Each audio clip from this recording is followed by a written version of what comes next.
Hi guys, so today I'm going to be doing a book review video. I have 6 books, and they're a good mix of different kinds of genres. So let's get into kind of like a throwback book. This book I remember reading when I was in the 5th grade. I think it was 5th grade. And I remember after that, you remember when, I don't know if you remember, like when you were a kid in elementary school and they would, the Scholastic magazine, little paper magazine would come out so you could buy different books. And I bought, I think like, well, my mom bought them because she was the one that had the money, but I got like a couple others in the series. And the funniest thing was when I started reading this book, I seen a post, somebody posted something about it on Facebook. And they said that there's actually 5 books in this series, and I think I only have 3. The first one, and I think 2 of the other ones. And I do remember when I was in elementary, because after we read it, then we watched like a movie that this book was based off of. I don't know if it was like a movie that played in theaters or somebody just made it. I don't remember, but it's called Hatchet. It's by Gary Paulsen. This is what it looks like. And basically it's about this boy. It's kind of, I guess I don't know if you would call it a coming of age story or something, but he's a teenager. He just started being a teenager. He's 13. His name's Bryant, and he's going to go visit or stay with his dad, I think, because half the time he spends time with his mom, half the year he spends it with his dad. And his plane crashes in the Canadian wilderness, and here he has to figure out how to catch food, how to prepare food, how to start a fire, all this stuff, because he only has a hatchet with him. I think his mom gave it to him or something, and he has to figure out all these different ways to survive. And I forget how long he was in the wilderness for, but it's a good book. It's still a good book. I thought because I'm older that I wouldn't like this book, but obviously it is a short read. It's a small little book. I forget how many chapters are in it. There was only like 180 pages in it. And because it's a little kid book, obviously, like, the words are big on a page. But this would be a good book to let your, like, coming of age kids read, or, like, if they want, like, a survival story, because that's basically what this book is. I did have another book that I found in the same bag as this one, and it was called Brian's Winter. And I think I have Brian's Return, where he returns back to where this all happened, like I think a few years after the accident happened. I was going to read it, but I thought I wanted a different book to read that was a little bit bigger and not like a book I was going to finish in like maybe 1 to 2 days. So this book is a mystery book, and it's one of my favorite mystery series that I've read. It's called A Root Awakening. It's a flower shop mystery. It's by Kate Collins. This is what it looks like, and it's about this woman named Abby, and she owns this flower shop, and all of the books have like punny titles that deal with parts of a flower or a flower name, that kind of thing. And this book is about her and her husband are house hunting. And when they go to this old Victorian house, something happens there. And she has to figure out why this thing happened to this person. There was a twist in it. And I kind of, before it happened, because it happens when they go to visit this house, it's like in the early chapters. And I kind of sort of figured out that there was not the twist that happened, but I kind of thought, oh, this happened. And then when she talked to this other person and she brought up this family that lived in that Victorian home, that's when I thought, oh, this is what must have happened. And I mean, the plot twist was good. I liked it. These books are really good. I really like Abby. She's like a spitfire. She's like, doesn't take anybody's advice. She only does her own thing. She doesn't let a man tell her what to do, that kind of thing. This book is another mystery series book. I don't think I have any more of these that I know of. It was an okay book. No, the author is Shelia Connolly, and she writes all different kinds of different mystery series. And the one series that I remember I read by her that I didn't like was the Tea Shop mystery series. I don't know why. I just didn't like them. This one was better. It's called Fire Engine Dead. It's a museum mystery book. It's by Shelia Connolly. Like I said, this is what it looks like. And it's about this woman. She kind of is like, I don't know if she would call her like the head of the museum, but she's kind of like, she has like a leading role in this museum. And what happens is this other museum, which it's in Philadelphia. It takes place in Philadelphia. And it talks about how this small little fire engine museum, their stuff was in a storage unit or some kind of storage area, and everything caught on fire. She has to help the person that runs that museum to catalog everything, to make sure everything if they have to find new objects or what's salvageable from the fire, that kind of thing.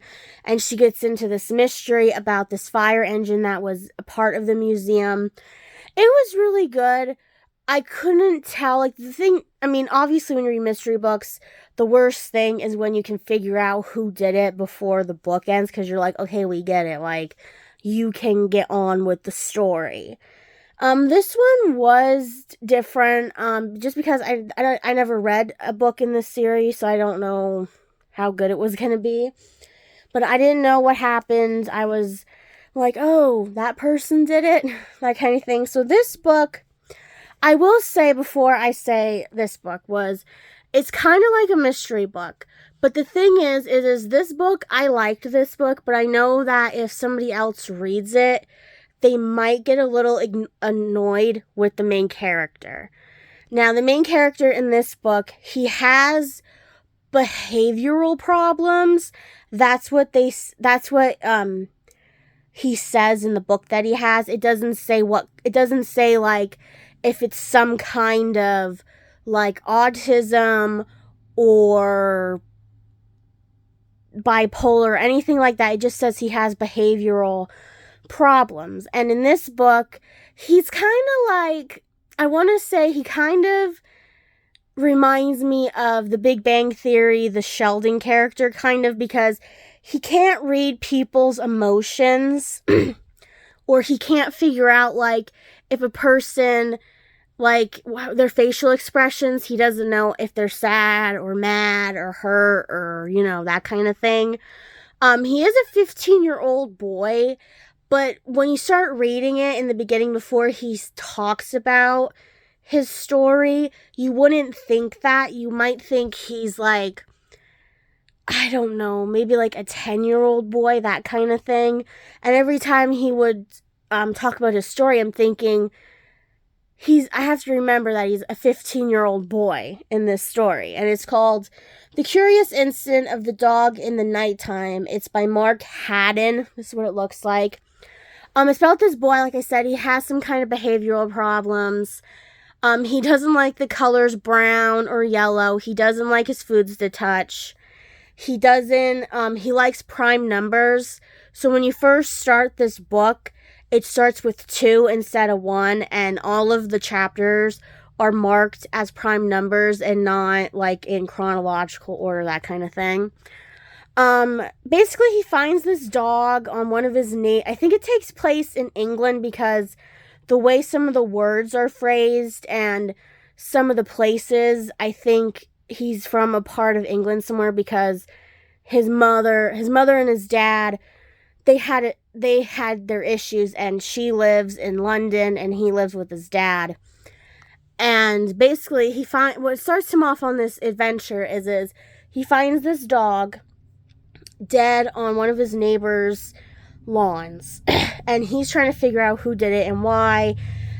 But the one thing that might get annoying with this book is in between him trying to figure that out, he does have a lot of his backstory in it. Like the school he goes to, it talks about like his mother, something happened to his mother that he thought happened to his mother and it really didn't. It talks about how his dad is, like stuff like that. And to me, it's like, I'd rather if the author would have just put that in the beginning of the story and then got into the mystery part of the story. But the mystery part of the story kind of intersects with the backstory of this kid. It was a really good book, like I said. He does have some quotes in here that are really like, this is like an early 2000s book, and some of the quotes in it are really, really good. I think I did highlight some of them in the book. There was one towards the end of the book that was funny about something about some kind of virus wiping people out. And I was thinking about what all the world went through. But he talks about it as like a computer kind of virus, that kind of thing. And I thought that was kind of funny because this book was written in like 2003, I think. This next book is another mystery book, and it's called Not Her Type. It's the Mysteries of Lancaster County series.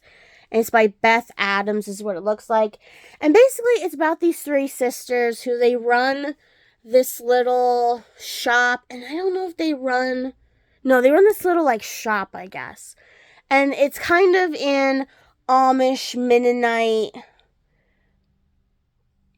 country, whatever you want to call it. And basically, I don't know if they were Mennonite, because I don't have the first book.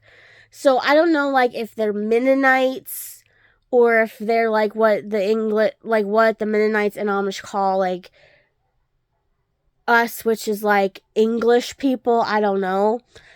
But she finds this typewriter. One of the sisters finds a typewriter at some estate sale, and the other sister starts messing around with it, and they find this paper or the carbon ribbon that's in a typewriter, this message, and she goes on this search to figure out why this happened, where this typewriter came from, who wanted the person, like, the person that was associated with this typewriter was in trouble, and she had to figure out why, and all this stuff. And it was a really good book. I have another one, but I have one more of these books.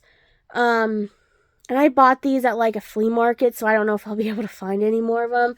These were written, I think, in like 2020, so they're like the most recent. This book was also written in 2020. This book I got at Walmart. It was in their like $7 clearance bin. It's called Stuff You Should Know, an Incomplete Compendium of Mostly Interesting Things by Josh Clark and Chuck Bryant. And this is what it looks like. And basically, it's a book that's about facts. It's about like stuff you wouldn't like think about, stuff like about aging and how we calculate age. There's one about the history of Mr. Potato Head, the history about the pet rock, that kind of thing. And it's a really good book. There's only 27 chapters in it. Some are long, some are short. And that's about it. So, I'll see you guys next time with my Christmas book review video. Hope you guys have a wonderful day, and I'll see you guys next time.